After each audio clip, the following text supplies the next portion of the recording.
We screamed into space and heard the echo. Part A, Antigravity. 2532, EIC Jailhouse Epsilon, Mima's Orbit, Saturn. Amy was annoyed. She was so annoyed she wanted to bite someone, and Inspector Harvey was her prime candidate. It was all his fault that she was now floating in this cramped jail cell in a hideous, and worse, uncomfortably scratchy orange jumpsuit that was the standard fare worn by all the inmates in Jailhouse Epsilon. Amy kicked a wall and drifted away to bounce against the opposite one. She had heard only terrible things about experiences in an EIC jailhouse, though she had been treated indifferently so far. She gritted her teeth against the dull throbbing in her foot, rather letting the agony fuel her anger, the thin lifeline saving her from boredom. A sharp pain shot through her head, and then there was a man in the cell with her. The transparent trap door in the ceiling, made of some kind of near-indestructible acrylic or glass or something, hadn't opened. Nor had a hole opened in any of the 6 similarly transparent walls. Amy glanced around, peering through the walls at the neighboring cells to see if anyone else in this honeycomb of holding pens noticed the intruder. Privacy was a foreign concept in the jailhouse, as was the concept of floor and ceiling, since there was no gravity, causing the inmates to float around aimlessly. But the newcomer didn't float. He walked with a spring in his step on the part that Amy had decided was the floor, the furthest from the trapdoor in the ceiling. The stranger was pale and wearing ancient noble clothes, with a cape and top hat of a style that would fit in UVR. Ah!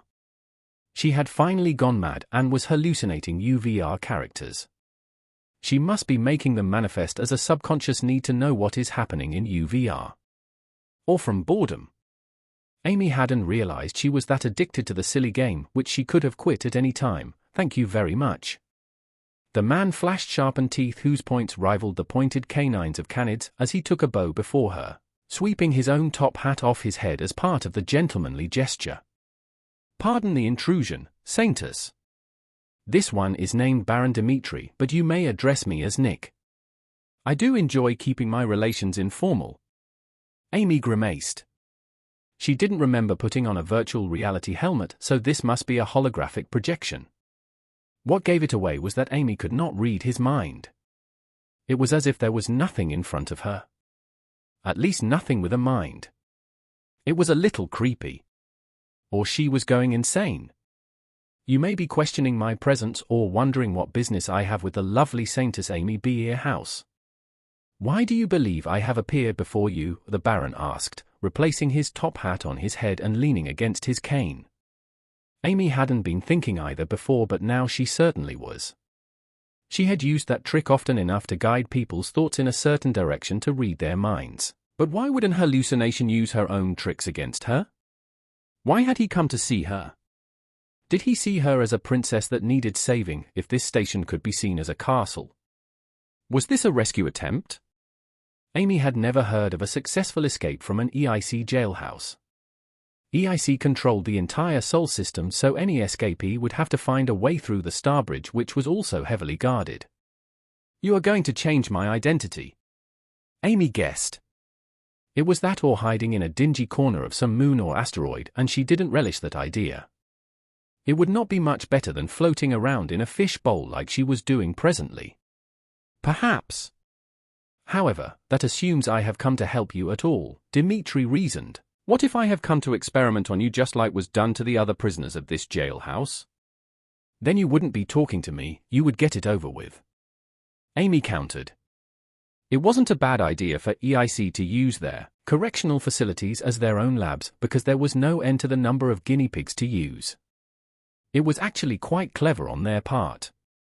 Dimitri raised his hands. You have seen right through my cunning plans. I intend to free you in more ways than one.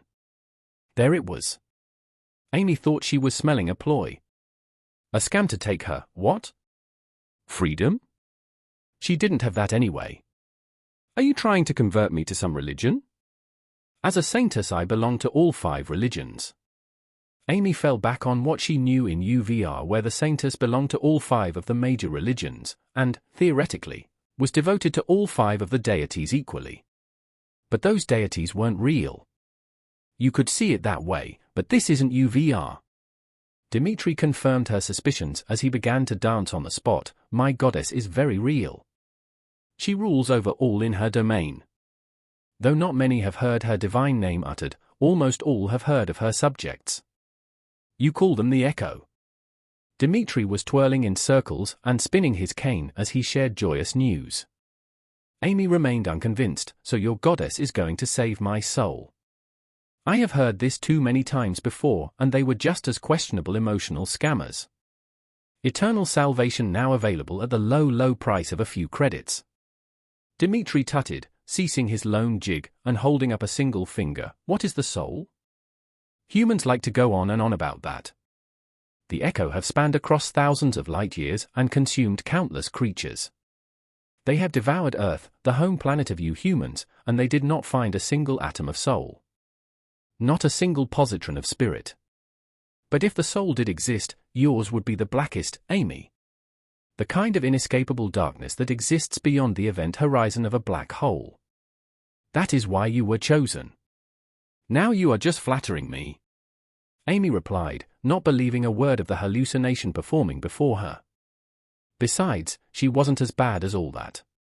She did what she wanted to, which may be a little selfish, but it wasn't as if she drowned puppies. She wasn't heartless. Her mother abandoning her in a far-off star system was heartless.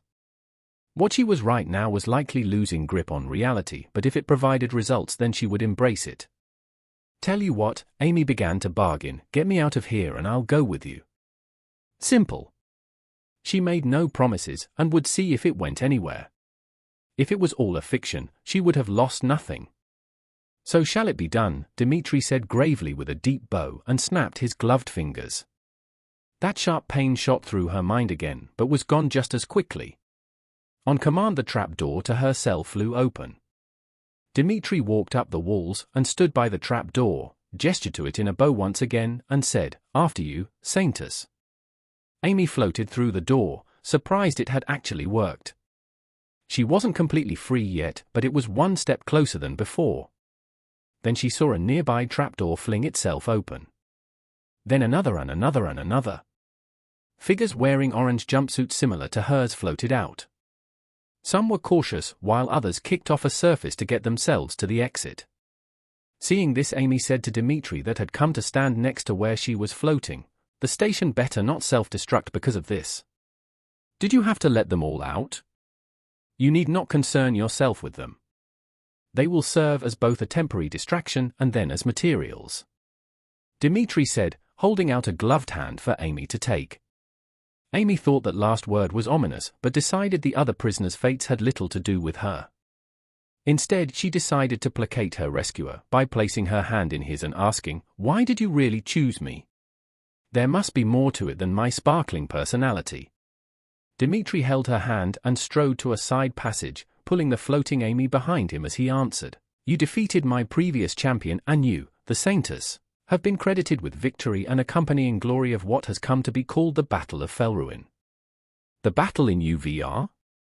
That went smoothly because of her toy Sue, but Amy accepted that it was only because of her that Sue was there, so she decided to accept any awards.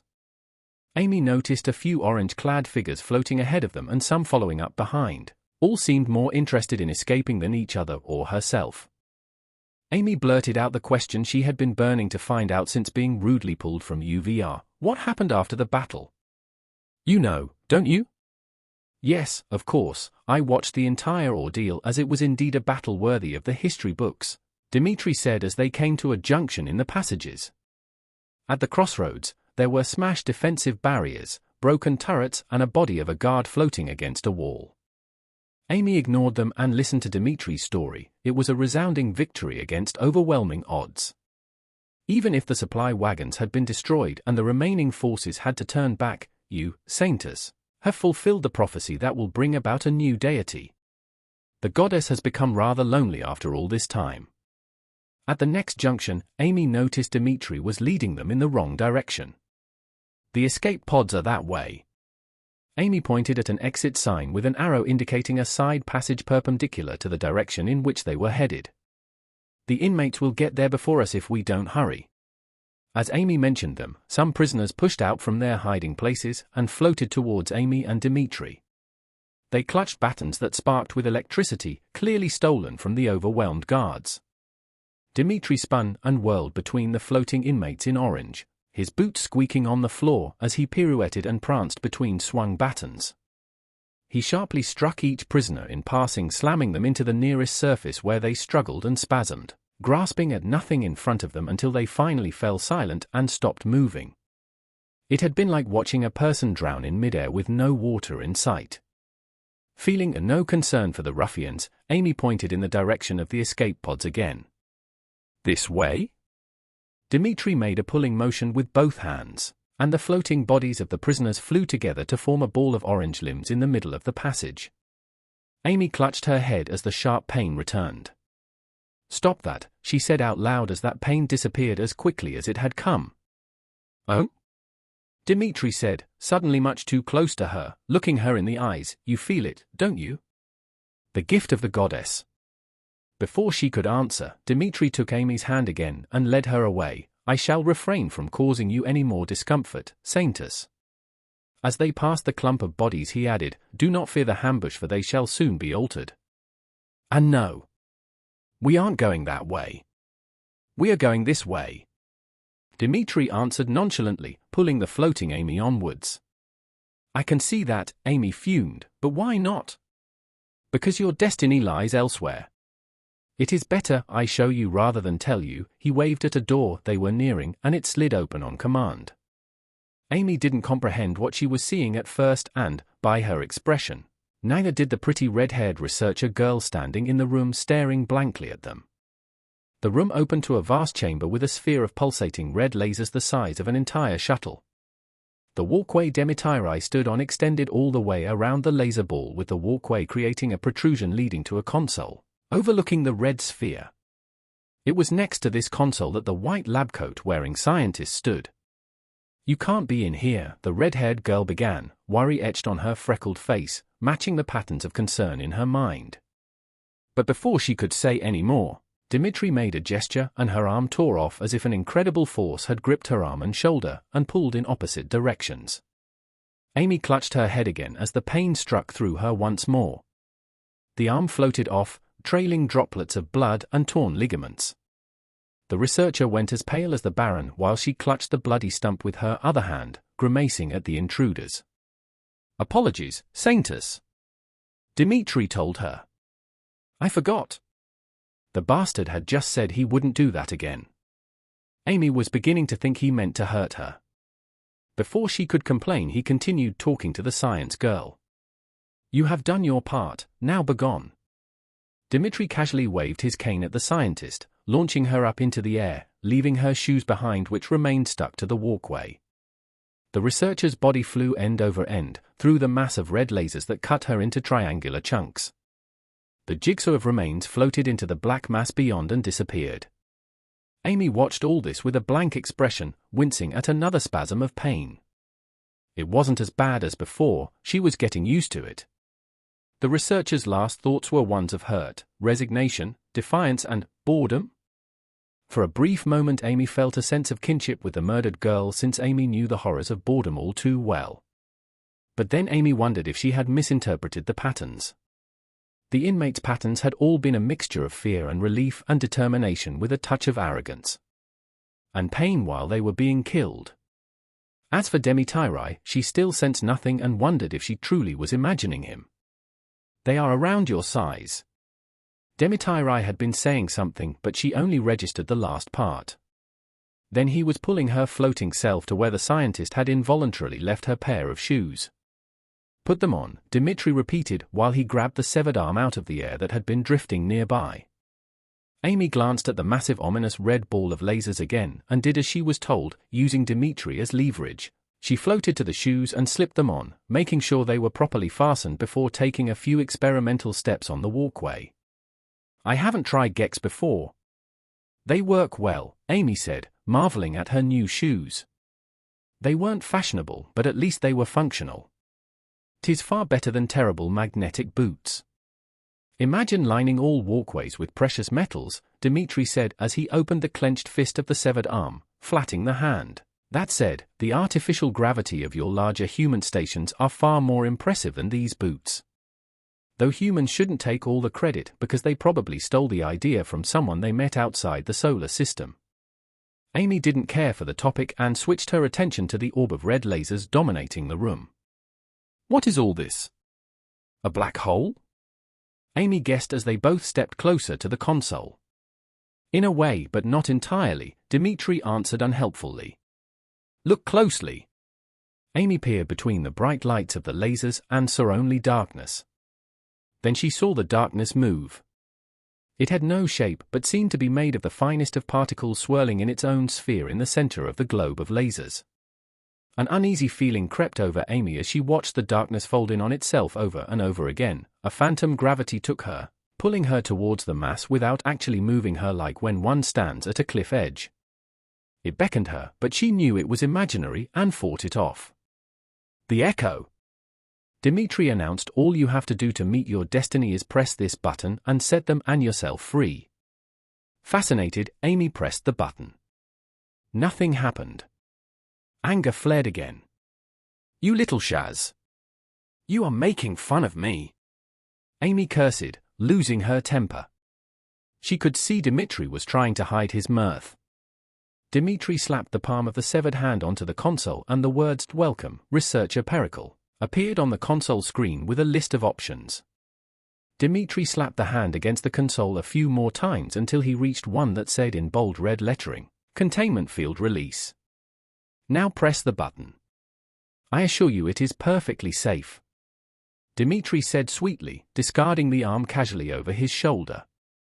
It floated off, spinning end over end into a dark recess of the giant chamber. Amy did as she was told. Instantly, lights disappeared along with the hum of the lasers that had moments before permeated the room. Spotlights flickered on again, illuminating a now vast empty space. The darkness had gone, but an ominous feeling remained. Dimitri took a deep breath and exhaled delightedly. It is done. Shall we adjourn to the observation deck to watch the fallout? He held out his hand to her. Amy hesitated. She was unsure of the ramifications of what just happened, but she still wondered if she should be going along with this murderer whose very existence she still questioned. Although, as long as he continued to treat her well, Amy didn't care about others. Amy shrugged. It was far too late to deny the hallucination, so she may as well see this to the end. You aren't going to rip my arm off, are you? Amy asked half-jokingly. Perish the thought, no. While the scientist was certainly handy, you are of far greater importance. Dimitri led her out of the room by the hand as if they were walking into a ballroom to dance. 2532, backstage dressing room, in devastation. Everybody out! Harvey bellowed over the hubbub of the busy dressing room. At first one Harvey assumed to be a manager protested, but shut up when she saw the CSD badge accompanied by the authorization notification in her AR. The same badge had gotten Harvey past security, so it wasn't surprising when the makeup artists, stylists, costume designers, personal assistants and finally the manager trooped out of the organized chaos that was the idol's dressing room, leaving only the headliner behind. You can't barge in here like that, Inspector Harvey. The lepicissa sitting at the vanity table said while checking his own makeup. The alien appeared mostly human except for a pair of feathery antennae extending out from under his silvered hair that cascaded over his shoulders. But even more remarkable than his very human-looking sculpted torso muscles were his pair of multi-hued iridescent butterfly wings that sparkled in the vanity's lights. It should be illegal for a man to look that pretty, Harvey thought before answering, I have silver. Joel took up his place at the door and made sure no one would bother them. The dogman was well trained, but that was only to be expected because Harvey had done the training.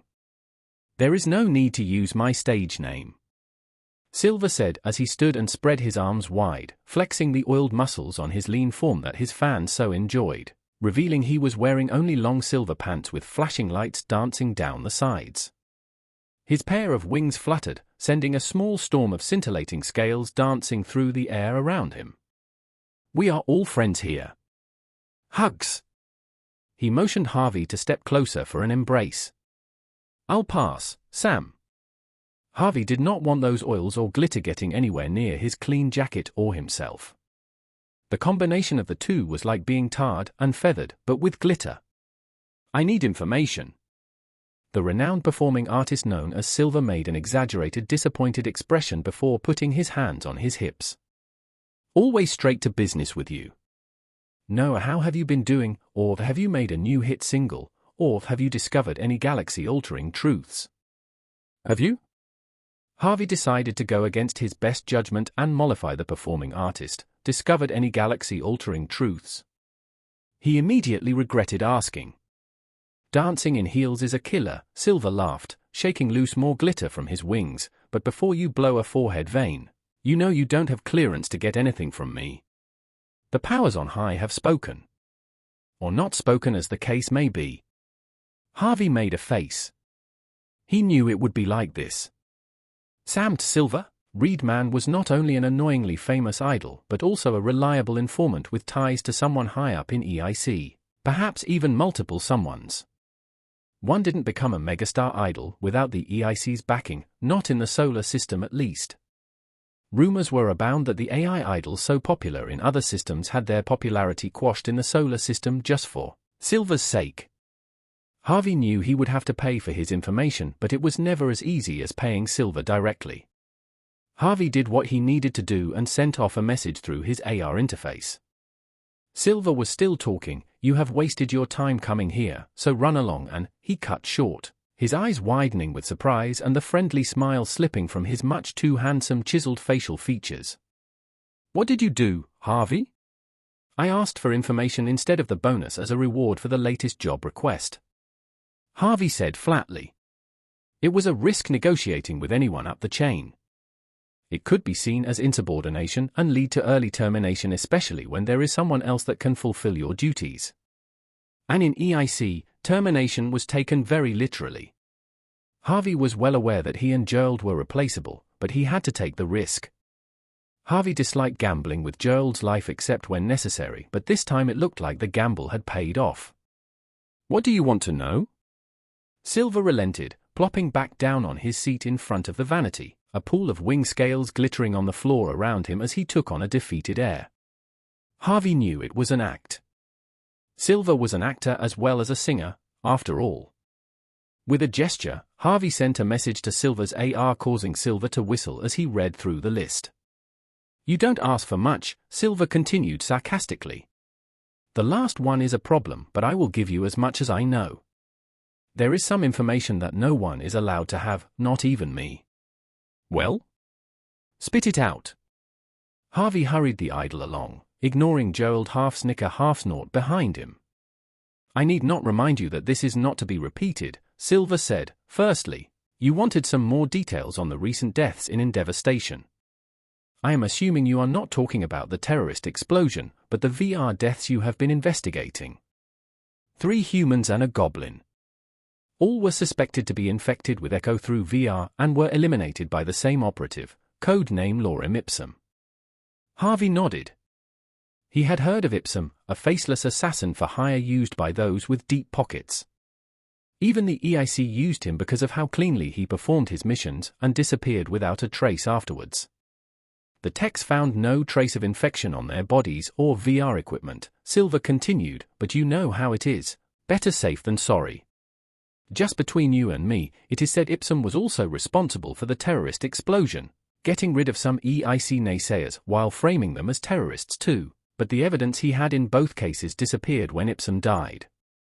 Harvey grunted. He's dead? Ipsum was supposed to be flawless. A ghost. An immortal reaper. Those were some of the nicknames he gained over time. He would have been the boogeyman under the bed that mothers warned their children about, if those mothers knew he existed at all. The whole thing was caught on camera too. Silver answered, sending a video to Harvey, who watched it through his AR. It depicted an unassuming man in a suit walking through an alleyway. The camera must have been mounted high up on the wall, as it gave a near bird's-eye view of the entire alley, including a dumpster underneath a sign advertising proteins at one end and a box of cats at the other. The man, who Harvey assumed was Ipsum, had his face hidden from the camera as if he knew it was there but made it look as if obscuring his features was coincidental. The sign of a professional. Ipsum reached into his breast pocket and was about to play something on the cats when he stood and spun around in a clearly alarmed posture. A man appeared in the alley. The newcomer didn't walk in the other side or jump down from above, but appeared in the very center. One moment there was nothing and the next, the man was standing there. His attire was strange. The newcomer was wearing a cloak and top hat while twirling a cane. There was no audio of the footage, but it appeared that the two spoke a few words to each other before the newcomer pointed a gloved hand at Ipsum and clenched his fist.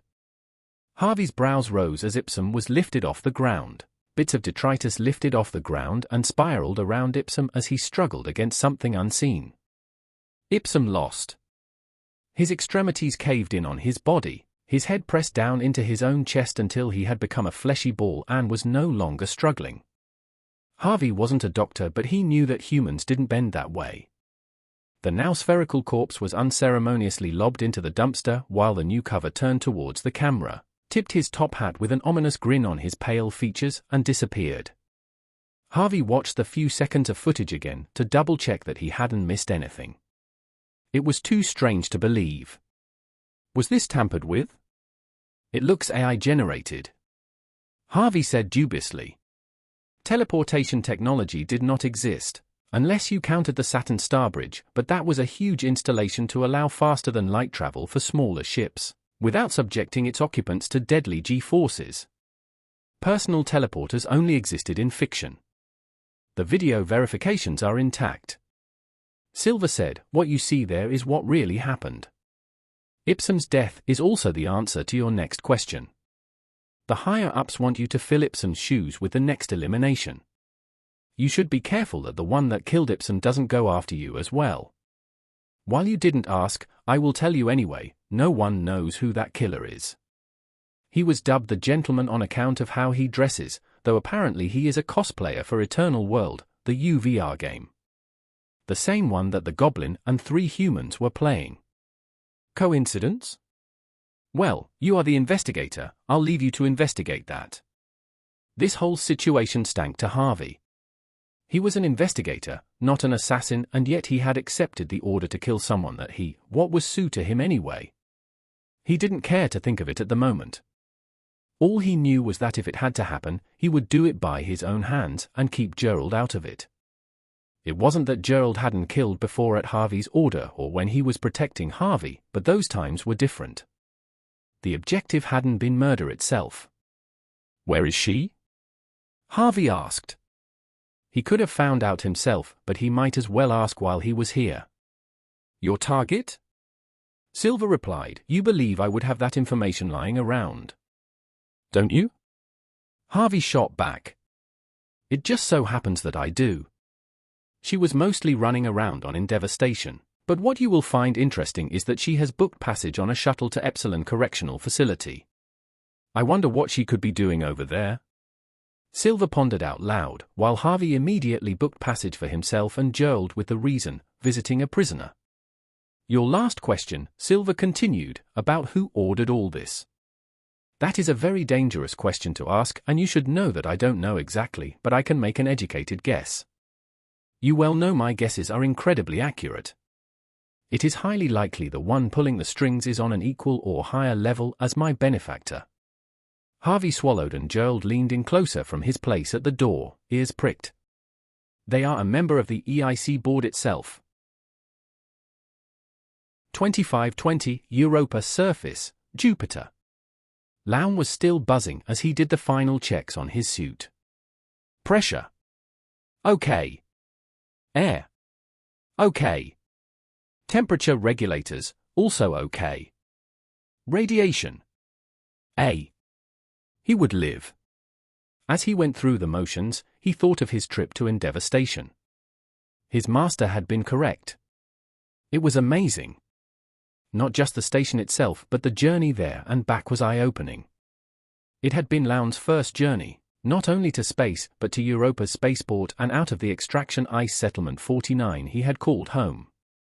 EIS 49 was all he had known in his 12 soul cycles of life, so now he understood what his master had meant by broadening his horizons by going to space alone.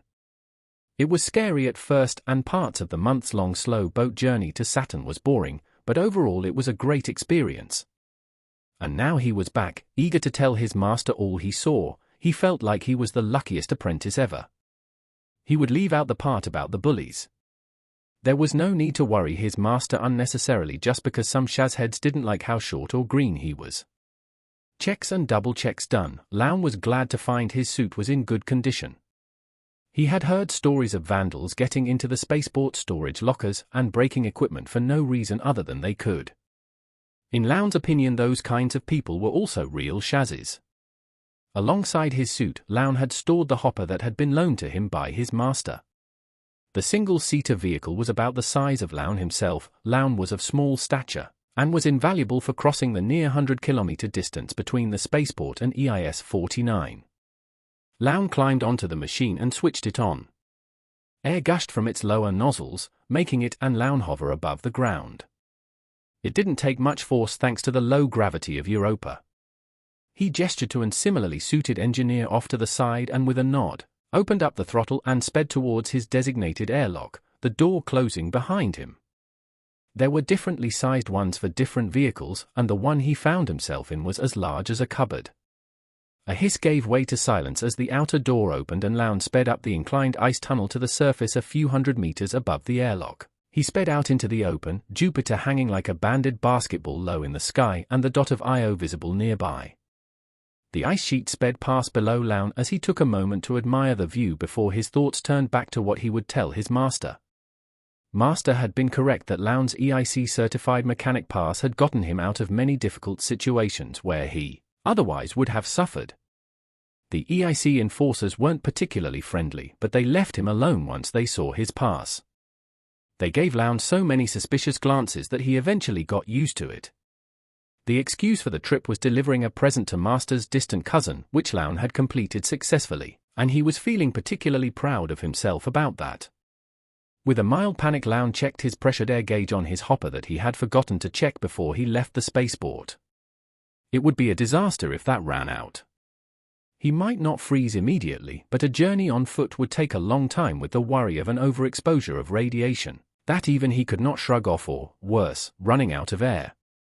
He could rig an oxygen collector from the thin atmosphere to tide him over, but there were risks of further radiation exposure, and his bits might start freezing off.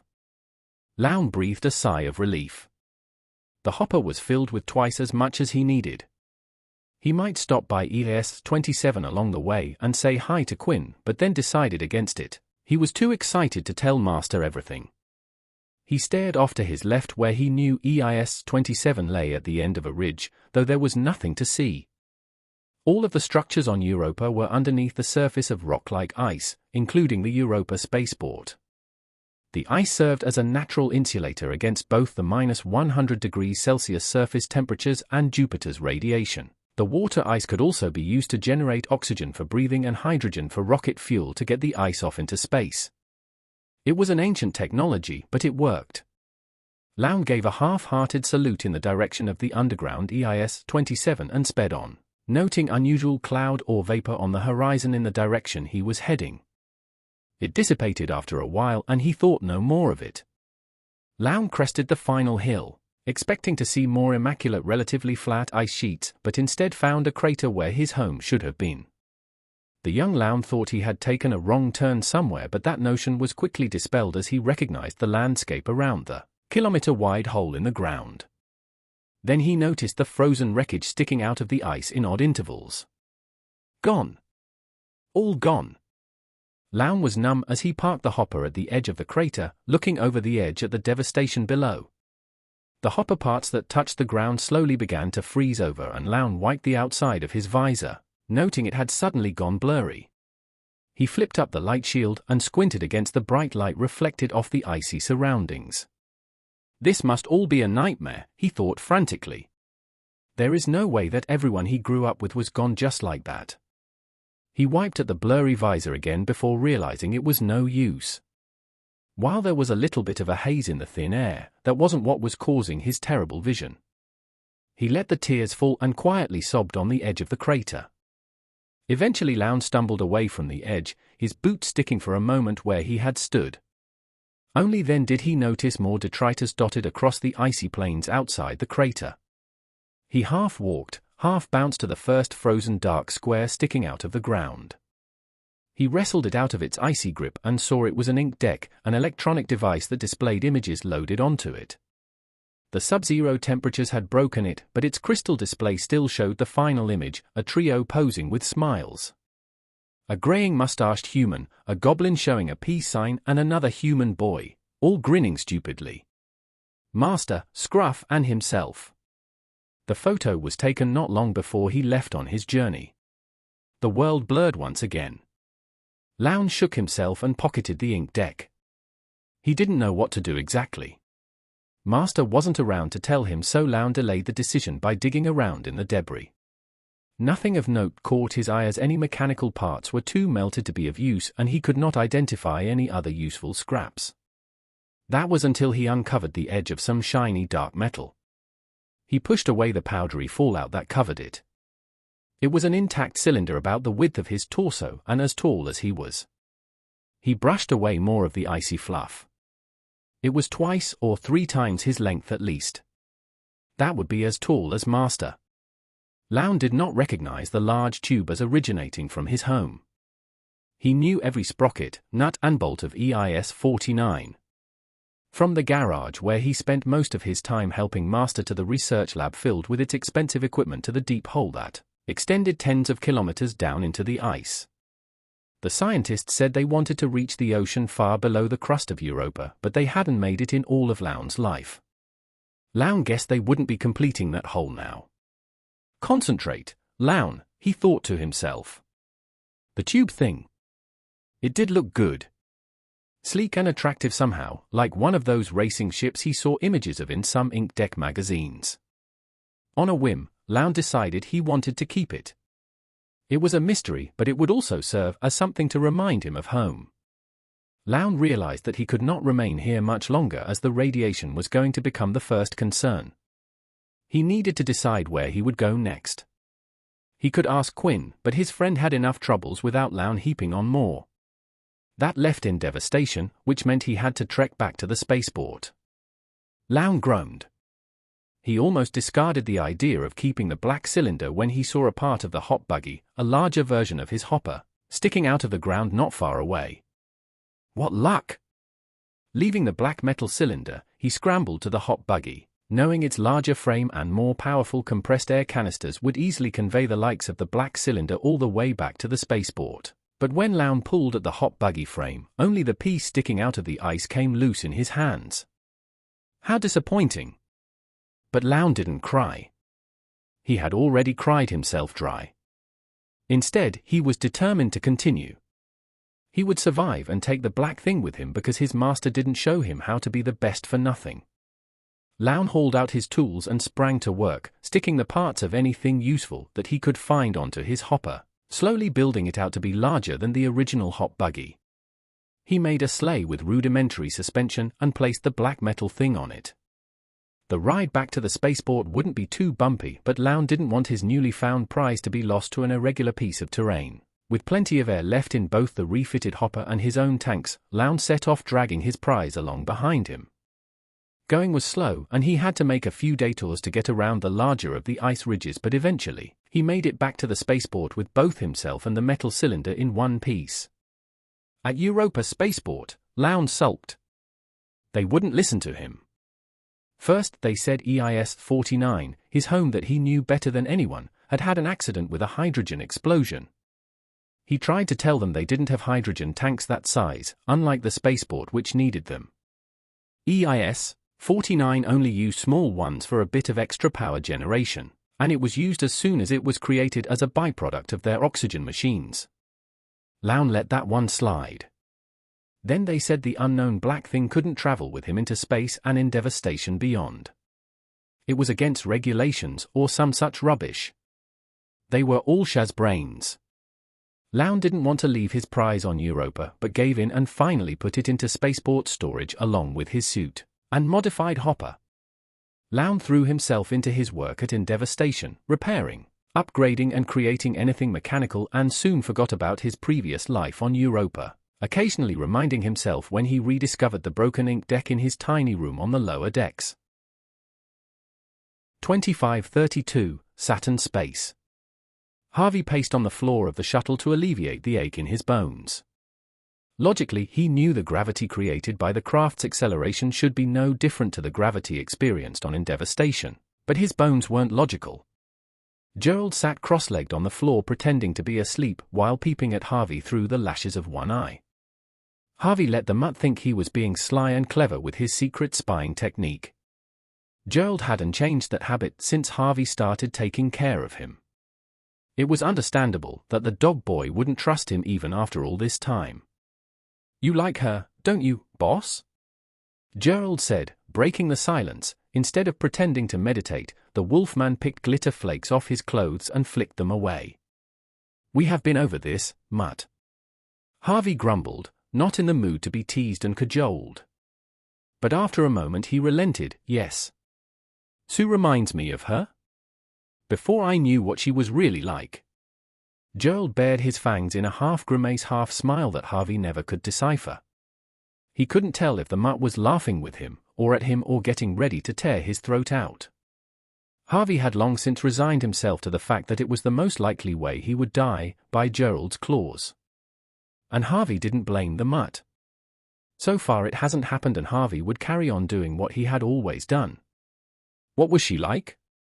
Gerald asked, not one to leave a dead goblin unkicked, all the while still wearing that silly half-grin. "Better than the one before her," Harvey deflected. "That one had a habit of sneaking around in UVR wearing a short red dress and seducing whoever she could find in a forest.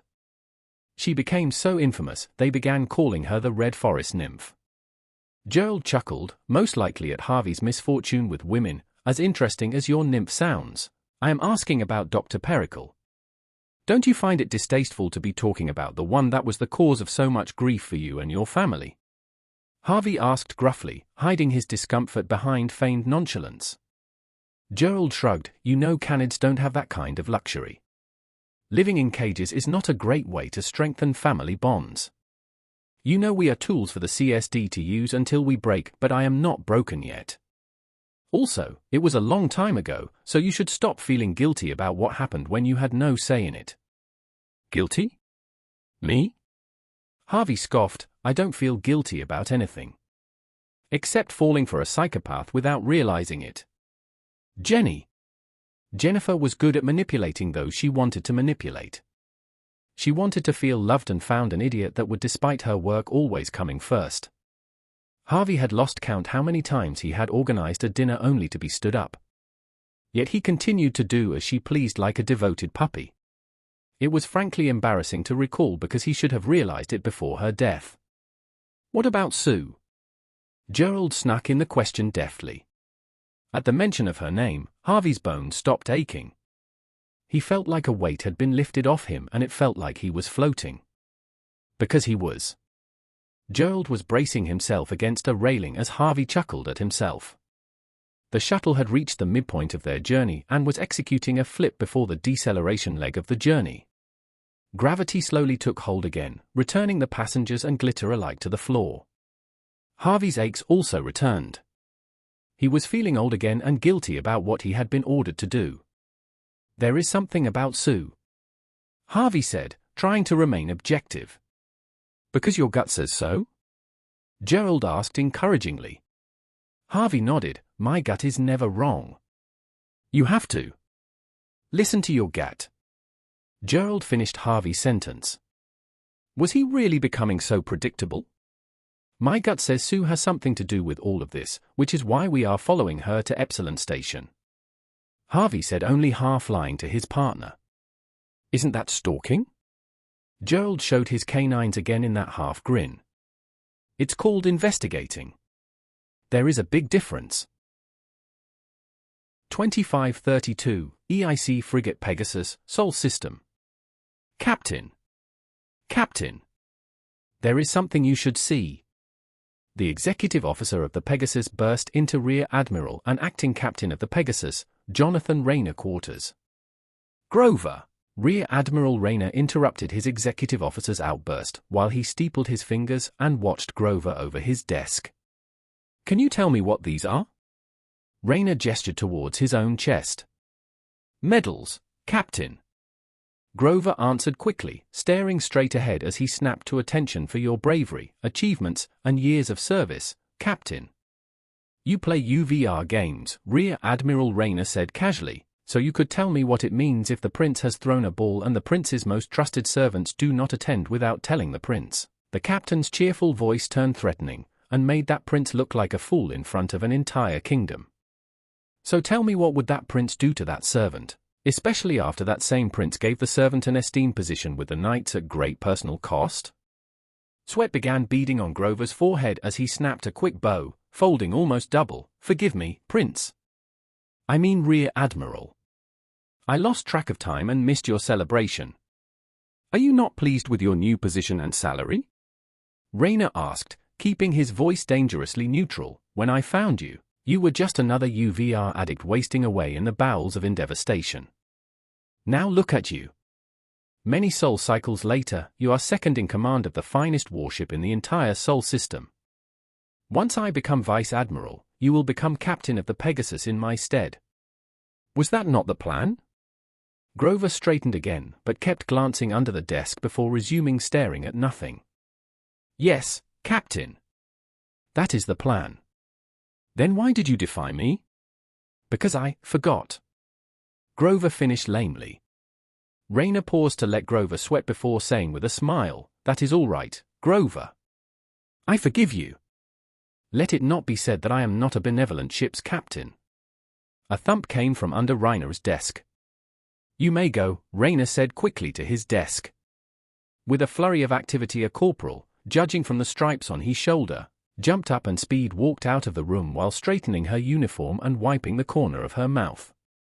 After the door closed behind her, Rayner relaxed in his seat before saying, before I forget, see that she gets promoted to Petty Officer 2nd Class. For services rendered. Where were we? Ah yes, I forgive your absence at my little celebration. While it was a necessity for our futures, it was incredibly tiresome. The stuffy Admiralty truly lived up to their reputations as incredible bores, and I can't wait for them to keel over of old age. I might even help some of them along. Regardless, you must have a reason for your absence. What have you found? Grover stifled a sigh of relief at getting off so lightly. The analyst has deviated from her routine and accessed our records regarding Epsilon. Now the analyst has scheduled a trip to Epsilon. The reason she gave is to visit the one that was accused of abducting her. Wasn't the one doing the abducting one of your pet projects? The Saintus? Rayner tapped the table thoughtfully. You were so careful up to that point, Shadow Lord Gross. Captain, please don't use that name, Grover pleaded. The Saintus was useful but has become a liability and orders have already been sent to get rid of her. As for the abduction itself, it could have been handled discreetly, but for a CSD investigator sticking his nose into the matter before alternate arrangements could be made. That brings me to my other news. There is more? Rayner did not look pleased. You are going to give me even more white hairs, Grover. What is it? That same investigator is also going to Epsilon. Is it too much to hope that there is no link between the two visits? Rayner asked rhetorically. We can't have a repeat of our last mess that we had to clean up. We must assume the worst and have the investigator eliminated by any means and the analyst returned to her proper place. I trust you can organize a welcoming party for both, but just in case, set a course to Epsilon Correctional Facility. No one can escape an EIC jailhouse without outside help, so we will make sure we are the only help available. Yes, Captain, Grover nodded and turned to leave. Need I remind you, Grover, that the analyst is to remain unharmed. If she chips even an artificial nail, I will see you take up residence in Epsilon yourself. Understood? Yes, Captain. 2532, EIC Jailhouse Epsilon, Mima's Orbit, Saturn. Harvey stretched as he floated from the docked shuttle into Epsilon Station, Gerald floating alongside him. Ahead of them drifted the target of his mission, Sue, who had disembarked from the same shuttle. Harvey had known she was on the same shuttle, since there was no other one available within the given time frame, but he couldn't muster up the courage to talk to her, especially not with the guilty feeling that he would have to dismantle her. Harvey knew he was delaying the inevitable, but he had little choice now. He had saved her once, maybe she would forgive him for saving her. The group floated to the security post, where they would be checked for weapons. Harvey had his blaster tucked under his coat in its shoulder holster, as usual, and was worried his CSD badge would not be enough to convince the guards to let him keep his only means of self-defense. However, as they neared the post, there was a distinct lack of personnel there which made Harvey suspicious. He tapped Gerald on the shoulder twice. "Warning! Be alert." Gerald went into his alert mode and nodded beyond the security post. There was someone there, out of sight, but not undetected by the canid's keen senses. Harvey pretended like there was nothing wrong and casually floated up behind Sue as she was looking around for someone to greet them. "Miss Sue? What a coincidence. Remember me? Harvey. What brings you to this hellhole?" He gestured to the boots lining the side of the security station and motioned her to help herself. To his disappointment, she seemed taken aback by his sudden appearance. He had hoped for a little more delighted enthusiasm. "Oh. It's you," she said, unimpressed. At least she recognized him, which was a start. "I am looking for answers," she said as she pulled on a pair of Gex footwear and swung herself down to walk on the ground as if there was gravity. As Harvey pulled on his own complimentary Gex boots, he glanced over Sue, noticing she was looking disheveled. Her blouse wasn't tucked in or buttoned to the top, her tie was crooked, and it appeared as if her platinum hair had not been brushed in a while. Poor girl. The voyage from Endeavour Station must not have been kind to her. She likely worried all the way, and he could have consoled her had he known. That did not help with the guilt trip. Still sweet on her, Gerald teased as he muttered into Harvey's ear while pulling on his own larger Gex. "There is someone around the corner. 2 or 3 maybe."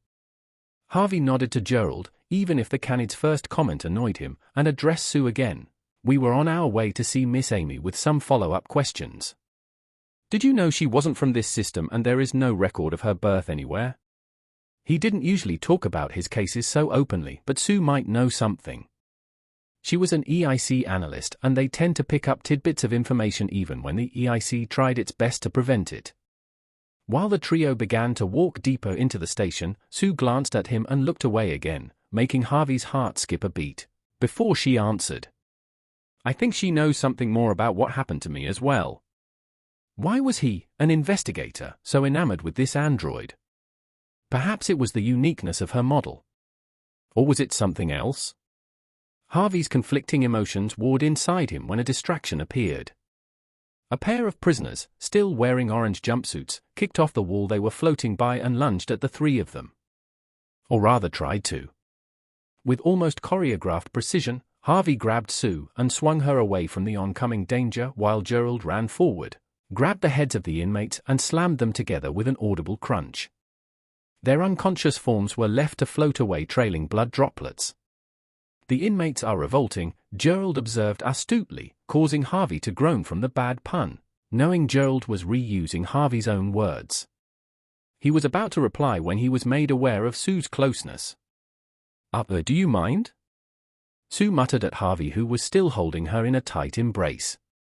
Harvey placed her back on the floor with a quick, "Sorry," making Gerald grin an annoyingly wide grin. Harvey spoke before the mutt could get a mocking word in. "Sue. It isn't safe. You should stay close and we should head back to the shuttle." A blaring siren cut into his words as the silvered corridors turned red with flashing lights. An urgent alert appeared on his AR, echo infection detected. All personnel proceed to quarantine quarters. Facility lockdown imminent. Sue must have received the same message as she froze before breaking into a run. She ran not towards the shuttle as he had expected, but away, into the station. Harvey dismissed the alert with a wave and all the red lighting also disappeared, as it was all in AR, before sprinting after her. Gerald jogged behind them with a wolfish eyebrow raised in question at the sudden exercise. "Echo infestation," Harvey explained to him. Gerald did not have his own AR, freeing up his senses for the here and now while Harvey took care of the administrative tasks. Gerald, free from the distractions of AR, had saved him more than once. Gerald let out a low whistle at the news. "It's been nice working with you, boss," Gerald said with his ears drooping. Harvey didn't blame him. The appearance of the echo meant eradication of everything nearby, and they were in the middle of it.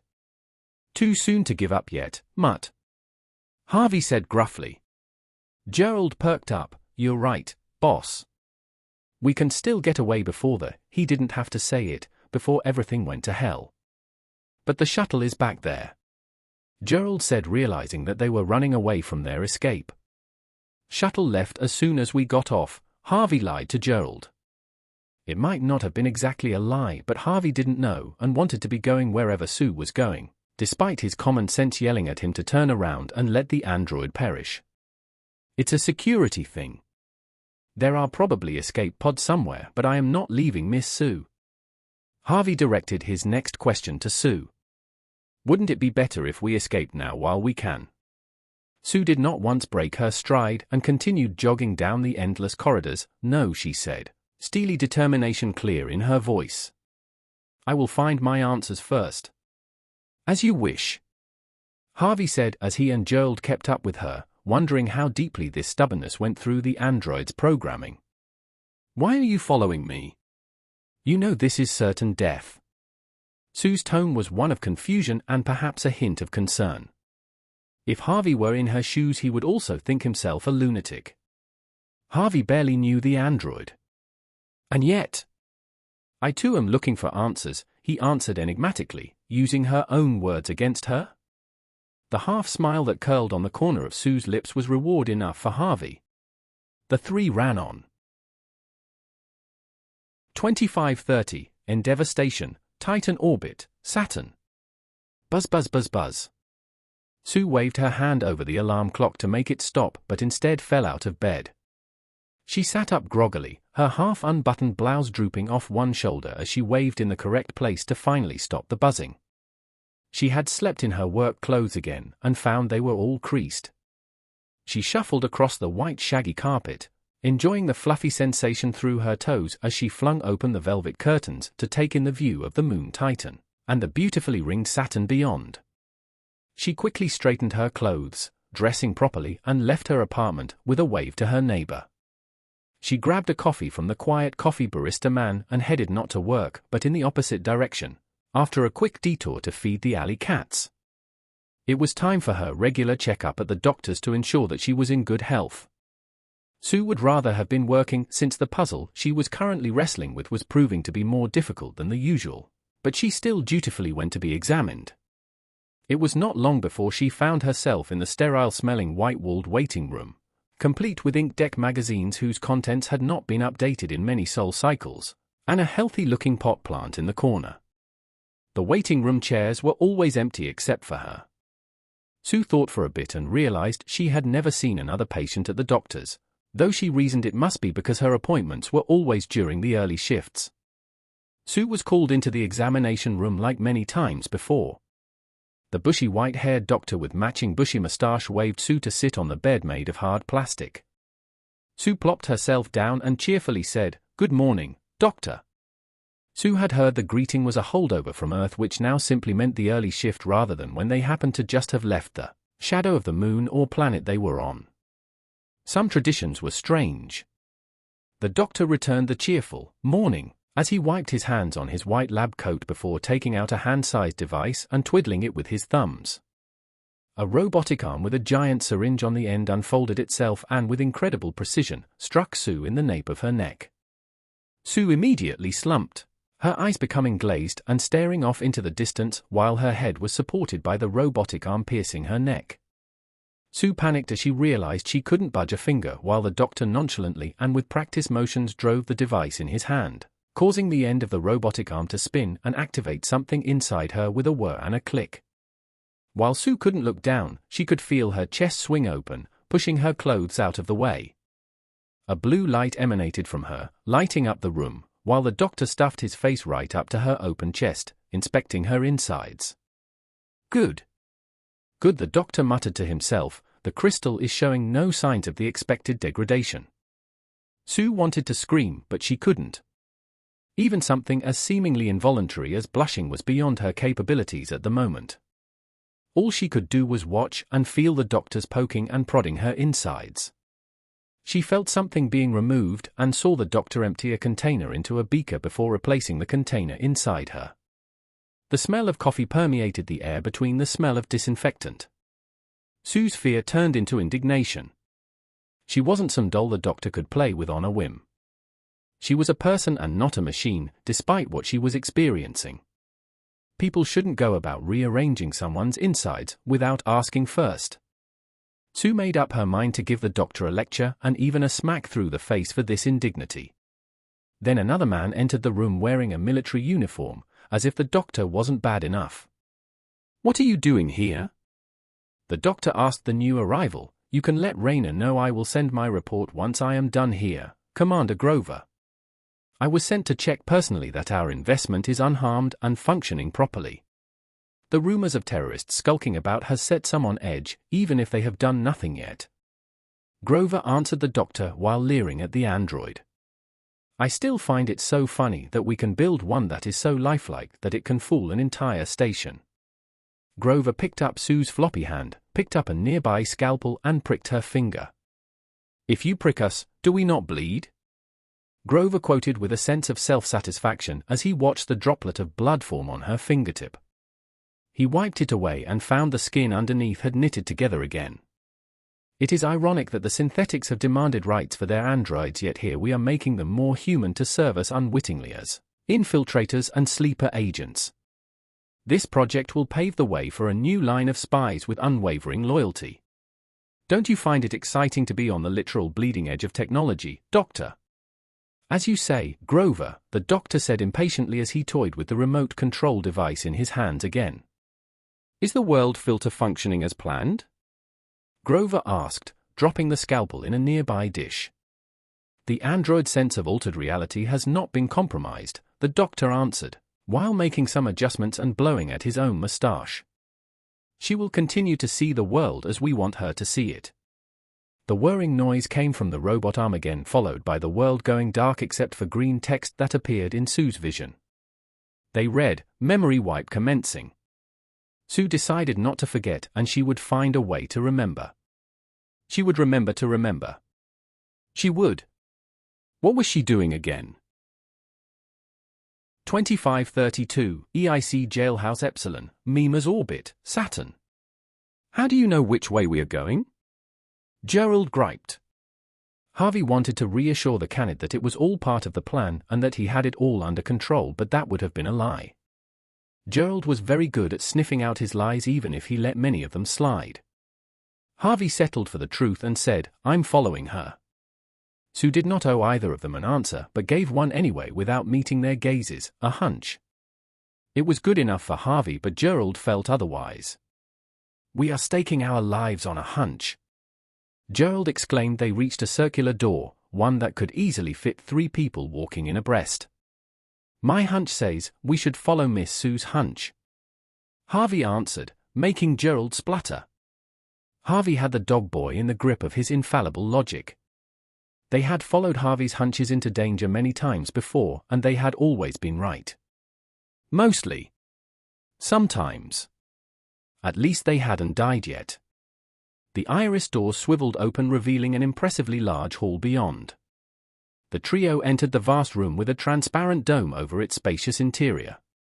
Through the dome the cratered grey moon of Mimas was visible. Saturn covered half the view with a line of its rings casting curved shadows on Saturn's surface. Below the dome, the empty floor was occupied by a pair of figures dancing a slow waltz to unheard music. Harvey recognized both figures. The pale one in coat and top hat was the infamous gentleman, the murderer of Ipsum. The other was Amy in an elegant white ball gown. It seemed strange to him that such clothes could be found in a jailhouse, and yet there they were. What was more perplexing was when Sue spoke. "Nick?" Sue asked, her mouth hanging open with surprise as she clearly recognized the gentleman as well. Sue covered her mouth as if to hide what she had just said while the pair, decked in flapping lace, danced on. How could Sue know the gentleman? From where? It didn't make sense to him. "Miss Sue?" Harvey asked, his instincts telling him something was off. Amy glanced in their direction and gave them a wave that was a little more than a twiddle of her fingers as the gentleman arched her backwards, her one leg extended past him into the air for the finale of their silent dance. Sue's eyes remained locked on the gentleman. Harvey felt a pang of jealousy. No, surely not. He was not that kind of person, he thought as he tried to quash that terrible envy. He must be imaging the fluttering of eyelids and slight blush that Sue wore while staring at the pale gentleman. He was dancing with another woman. How could she be falling for him? Harvey pulled out his weapon and fired a laser blast, creating a burnt hole in the gentleman's forehead. No one moved as the gentleman fell over backwards, pivoting where his feet touched the floor until he was lying on his back, while his top hat drifted leisurely up to the observatory dome. Harvey unnecessarily blew into the muzzle of his blaster with self-satisfaction, only noticing then that everyone was staring at him. "What?" he asked with a touch of annoyance. "Why?" Sue blurted out, "Why would you do that?" Gerald chipped in, "He has a good reason." "He usually does." "I do have a good reason," Harvey replied, grappling for one that would sound decent. "That man was a very bad person. And my gut says she is also a terrible person," Harvey said, pointing his blaster at Amy, who was looking from the fallen gentleman to Harvey and back again. "If Harvey says these people need killing, then they need killing," Gerald said faithfully. "How can you say that? You are not an executioner," Sue added with exasperation, although Harvey knew that described him perfectly. "That man you killed had what I wanted, and now the answers you seek shall continue to elude you," the gentleman said as he pivoted upright to stand next to Amy once more, his shark-toothed grin splitting his pale visage. It would be prudent and a show of extreme intelligence to surrender. At that moment, the station groaned and creaked underneath their feet as if to herald a large group of humans floating in through the large open door. Most wore the orange jumpsuits of prisoners, but some also wore guard uniforms. All of them had grey complexions and red bloodshot eyes that did not focus on anything. The crowd repeated the gentleman's words in a discordant chorus: "Surrender, rend her, end her." Ignoring their calls to fulfill his duty, Harvey knew that the mass of oncoming bodies would easily overwhelm them, and it appeared as if they were suffering from some disease or infection. Infection? He had no idea what an echo infection looked like since no one survived once they saw one, but he could guess, and he didn't like his inevitable conclusion. The gentleman spread his arms wide and cackled, "Welcome, my friends from Endeavor." "Endeavor, devour, devour," the crowd echoed. Please like and comment about what you liked or disliked in the story. Subscribe if you would like to hear more. Thank you for your support.